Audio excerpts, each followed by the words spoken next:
మన తెలంగాణ స్టైల్ బోటి కర్రీ చాలా ఈజీ ప్రాసెస్. ఖచ్చితంగా ట్రై చేయండి, చాలా బాగుంటుంది టేస్ట్.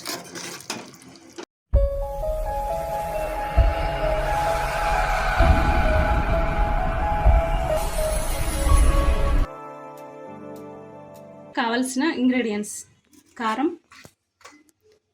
ధనియాల పౌడరు, అల్లం వెల్లిపాయ పేస్ట్, గరం మసాలా, ఉప్పు, పసుపు, ఆనియన్, పచ్చిమిర్చి, 2 చిన్న సైజు టమాటాలు, కొత్తిమీర, పుదీనా, రా మసాలా అండ్ బగారాకు. ఆయిల్ కొంచెం హీట్ అయ్యాక 4 లవంగాలు, పట్ట, ఇలాచి అండ్ బగారాకు వేస్తుంది.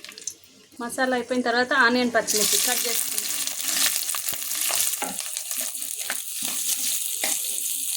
ఆనియన్ కొంచెం బ్రౌన్ కలర్ వచ్చేదాకా ఇట్లా ఫ్రై చేస్తుంది.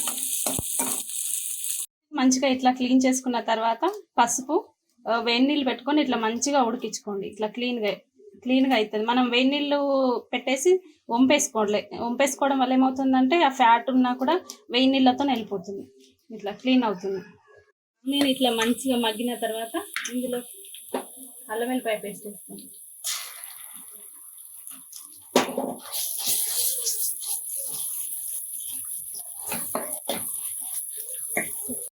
మీరు ఏ నాన్ వెజ్ వండినా కూడా ఇట్లా పచ్చిదనాలు కూడా పోపులు వేసుకోండి. పోపులు వేసుకోవడం వల్ల బాగుంటుంది నాన్ వెజ్ టేస్ట్. ఏదైనా చికెన్, మటన్, ఏదైనా. పుదీనా, కొత్తిమీర,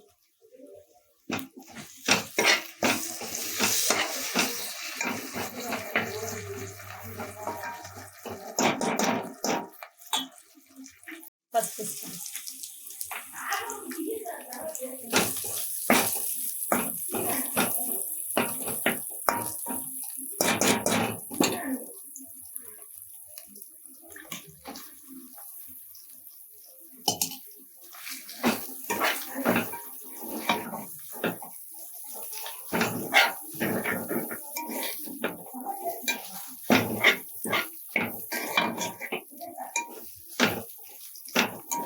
బోటిని ఉడికించుకున్నాం కాబట్టి ఒక 2-3 విజిల్లు పెట్టుకుంటే సరిపోతుంది.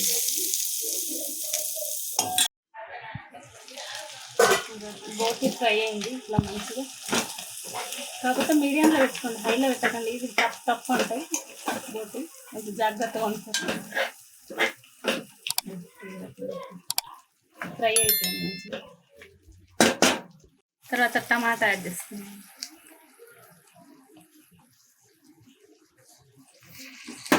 టమాటా వేయడం వల్ల గ్రేవీ కానీ దాని ఫ్లేవర్, బోటి ఫ్లేవర్ చాలా బాగుంటుంది టమాటా.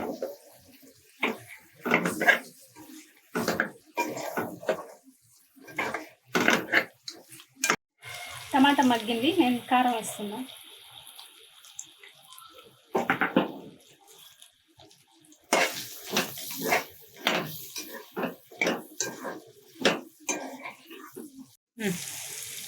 పోపులో ఇట్లా ధనియాల పొడి వేస్తున్నా.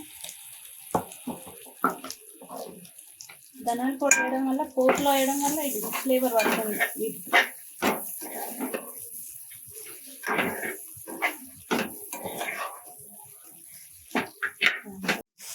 ఇట్లా తగినన్ని వాటర్ వేసుకొని విజిల్ వేసుకోండి.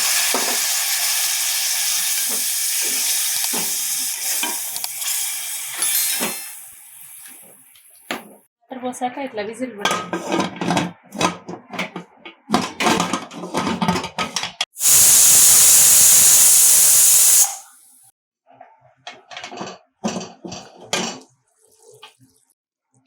చూడండి బోటి ఎంత బాగా ఉడికిందో. మనం ఇట్లా చూస్తే ఇట్లా రెండు ముక్కలు కావాలి, అప్పుడే పర్ఫెక్ట్గా ఉడికినట్టు బోటి. ఇట్లా దగ్గరకు వచ్చినాక సాల్ట్ వేసుకోండి. అందులో గరం మసాలా కొంచెం,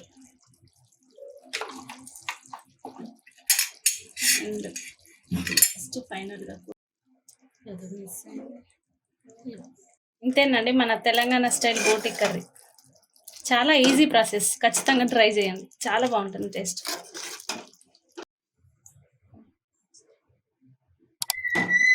మీకు కనుక ఈ వీడియో నచ్చినట్టయితే లైక్ చేయండి, షేర్ చేయండి, సబ్స్క్రైబ్ చేయండి.